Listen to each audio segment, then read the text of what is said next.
ચૂંટણીમાં ભાજપ કોંગ્રેસ વચ્ચે ખરાખરીનો જંગ જામ્યો છે ત્યારે દાહોદના દેવગઢ બારિયામાં કોંગ્રેસના ઉમેદવાર પ્રભાબેન તાવિયાડના પ્રચારમાં પ્રદેશ પ્રમુખ શક્તિસિંહ ગોહિલે સભા સંબોધી।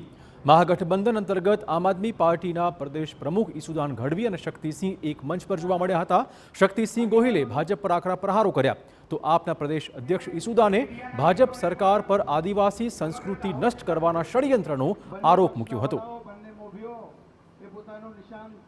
હું કહું છું કે હું અહંકારી ભાજપ જેવો નથી। 5 લાખ ના તેના લોકોના આશીર્વાદ લોકો જીતાડતા હોય છે।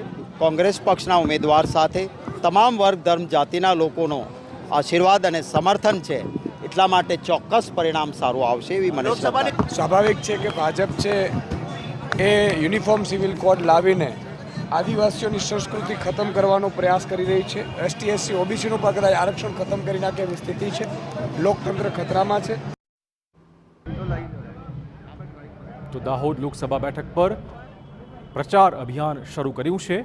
કોંગ્રેસના ઉમેદવાર માટે પ્રભાબેન તાવિયાડ માટે કોંગ્રેસે જાહેર સભા સંબોધીને વોટ માંગ્યા હતા।